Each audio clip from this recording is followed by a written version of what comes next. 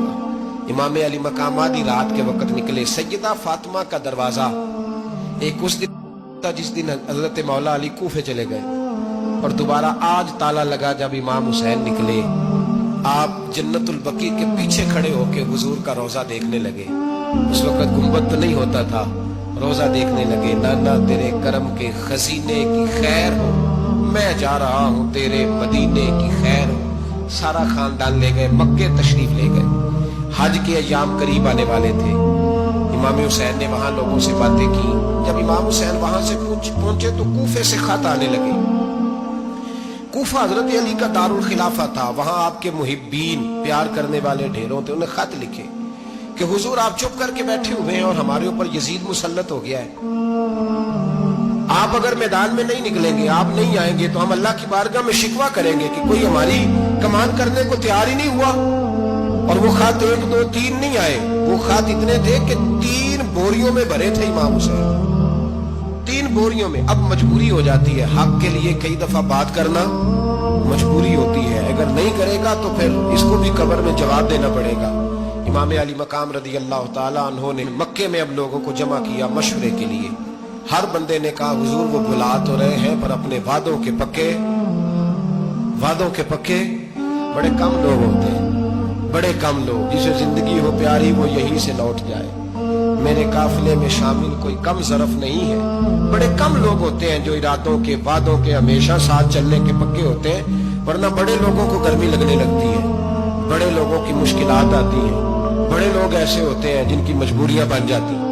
کہا حضور وہ پکے نہیں, آپ نہ جائیں. ہر بندے نے کہا حالات ٹھیک نہیں, حالات گراؤنڈ ریالٹی صحیح نہیں.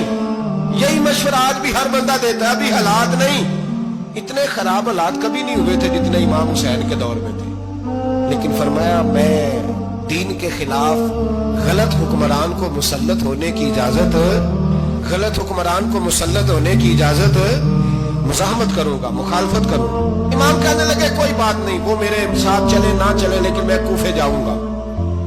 وہ لوگ میرے ساتھ کھڑا ہونے کو تیار ہے تو وہ جھوٹ ہے یا سچ ہے پر میں چلوں گا. جب امام علی مقام نے اصرار فرمایا تو جو آپ کے قریبی صحابہ کرام کی اولادیں تھی ساری, یہ بھی اب بیماری ہے. کچھ لوگ کہتے ہیں جی صحابہ نہیں ساتھ چلے, تو میں کہتا ہوں اہل بیت نبوت کے تو کل افراد 21 تھے, تو 72 میں باقی اولادیں کس کی تھی؟ وہ ساری صحابہ کی اولادیں تھی. وہ سارے, پتہ نہیں کیوں اس طرح کا فلسفہ بیان کیا جاتا ہے جس میں حالات خراب ہو. حضرت سیدنا امام علی مقام کو جب بہت زیادہ کہا گیا نا تو امام حسین رضی اللہ تعالیٰ عنہ نے فرمایا چلو میں ایک کام کرتا ہوں, مسلم بن عقیل کو بھیجتا ہوں. حضرت علی کے بھتیجے ہیں, امام حسین رضی اللہ تعالیٰ عنہ کے چچا کے بیٹے ہیں حضرت عقیل کے صاحبزادے مسلم بن عقیل. بڑے سمجھدار آدمی تھے, معاملہ فہم تھے, بڑے جری تھے. اتنا زبردست مشورہ کم لوگ دیتے ہیں جتنا حضرت مسلم بن عقیل دیتے تھے. ان کو بھیجا گیا کوفے. اب اس میں بڑی تفصیل ہے, وہ اپنے 2 بچے بھی لے گئے. جب وہ کوفے پہنچے نا تو کوفے پر جناب نعمان بن بشیر کی حکومت تھی.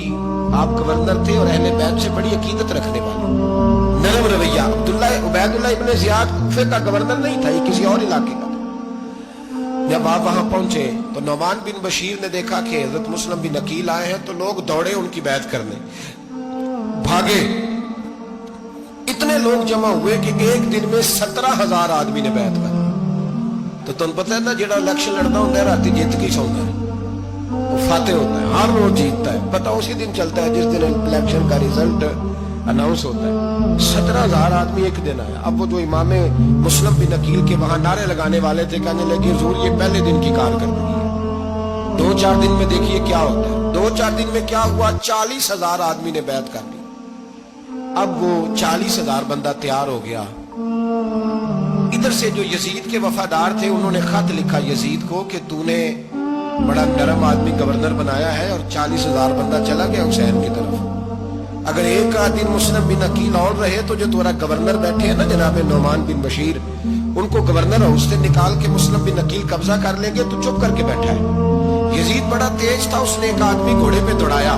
عبید اللہ ابن زیاد ایک اور علاقے کا گورنر تھا، پر بڑا ظالم سا بدماش تھا، بڑا سخت گیر آدمی تھا۔ اس کو کہا کہ تو پہلے ایک صوبے کا گورنر ہے، جا تجھے دوسرا صوبہ بھی دیا۔ اس طرح کار فوری طور پہ کوفے پہنچ اور جا کے مسلم بن عقیل کو گرفتار کر، جو آدمی ان کا ساتھ پھر بھی دے اسے قتل کر دے۔ اس نے کیا کیا، وہ آدھی رات کو آیا، منہ چھپایا، جبہ پہنا، لوگ سمجھے امام حسین آ گئے۔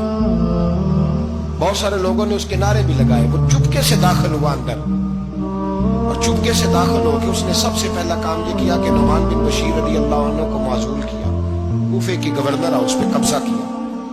پھر اس نے اسی وقت سوئے ہوئے سرکردہ لوگ، جس طرح ایک گاؤں کا چودھری دوسرے کا محلے میں قبیلوں کے جو لوگ تھے چودھریوں کو بلایا، کچھ کو سزائیں دی، کچھ کو سخت کہا، کچھ کو ان کے عیب گنوائے کہ وہ تمہارا فلانا مسئلہ پھر خراب کر دوں گا، بلیک میل کیا۔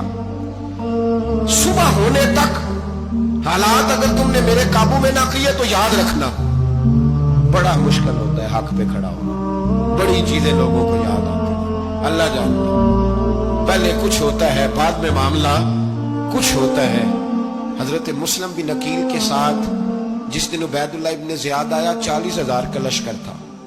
اگلے دن صبح ہوئی، اگلے دن تو یہ حال ہو گیا کہ آپ جب کوفے کی جامع مسجد میں ظہر کی نماز کے لیے گئے تو 5-7 ہزار آدمی نماز پڑھنے آیا، اور جب مغرب کا وقت آیا تو لوگوں نے چند ہزار لوگ رہ گئے، نماز کی نیت باندھی۔ ایک مسئلہ بھی سمجھ میں آئے گا، لوگوں نے نماز کی نیت باندھی تو حضرت مسلم بن عقیل امامت کر رہے ہیں ہاتھ باندھے ہوئے، تو بہت سارے لوگوں نے پیچھے ہاتھ چھوڑ دیے۔ ایک بندے نے دوسرے سے پوچھا وہ ہاتھ کیوں نہیں باندھتے؟ کہنے لگے اگر عبید اللہ ابن زیاد کے کسی بندے نے دیکھ لیا نا تو ہم اسے کہیں گے ہم تو نماز پڑھ ہی نہیں رہے تھے، ویسے ہی کھڑے تھے، ہاتھ ہی نہیں باندھے سرے سے۔ جب نماز کی امامت باندھی تو 10-11 صفیں تھیں۔ جب مسلم بن عقیل رضی اللہ تعالیٰ عنہ نے سلام پھیرا تو پیچھے بندہ ہی کوئی نہیں تھا۔ حضرت مسلم بن عقیل کو گرفتار کیا گیا۔ عرب کا رواج تھا دشمن کو سخت سزا دیں تاکہ باعث عبرت بنے۔ بہت اونچا مینار تھا کوفے کا، گورنر ہاؤس کا، اوپر لے جا کے جناب مسلم بن عقیل کو زمین پہ گرایا گیا، اور جب وہ شہید ہو گئے تو شہید ہونے سے ایک رات پہلے وہ خط لکھ چکے تھے امام حسین کو کہ آپ آ جائیں، حالات بڑے اچھے۔ خط ملا تو امام حسین مکے سے کوفے کی جانب چل پڑے۔ امام علی مقام رضی اللہ تعالیٰ عنہ جب چل پڑے، تشریف لا رہے تھے تو رستے میں فرزدق شاعر ملا، بڑا محب اہل بیت تھا۔ رستے میں ملاقات ہوئی، حضرت مسلم بن عقیل جب گرایا شہید ہو گئے تو پھر اس نے اس طرح کیا کہ آپ کی لاش کو لٹکا دیا چوک میں۔ لوگ دیکھتے تھے تو عورتیں بچوں کہتی تھی تو نے باہر نہیں نکلنا، ہم نے نہیں امام حسین کے ساتھ چلنا، بس بس بڑا خوف ہے، کوئی بندہ نہ باہر نکل، کوئی نہیں ضرورت ہمیں، حالات بہتر ہوگی تو دیکھی جائے۔ آج کتنے لوگ ہیں، کتنی دیگیں پکی، کتنی نیازیں بٹی، کیا کچھ ہوا۔ آپ ناراض نہ ہونا، میں آپ میں سے ہوں، آپ مجھ سے ہیں، یہ بات آپ کی نہیں میری سب کی ہے۔ آج بھی اگر امام حسین کے نام پہ جان دینے کی باری آئے گی تو دیگیں رہ جائیں گی۔ ناراض تو نہیں ہو گئے آپ لوگ؟ فٹافٹ مائیں کہیں گی باہر نہیں جانا، بالکل پتر سانوں کی لگے، سارا دن کوئی ہمارے لیے۔ وہ پیر صاحب تو کرتے رہتے باتیں، ان کا تو کام ہے، خبردار ہم نے نہیں جانا۔ دیگیں دینے کو سارے تیار ہیں، جانے دینے کو تیار ہونا۔ ناراض ہو گئے آپ لوگ؟ چلو کوئی نہیں، ہو جاؤ، خیر صلی اللہ ہے، بات تو ٹھیک کر رہا ہوں نا۔ حضرت امام حسین رضی اللہ تعالیٰ عنہ نے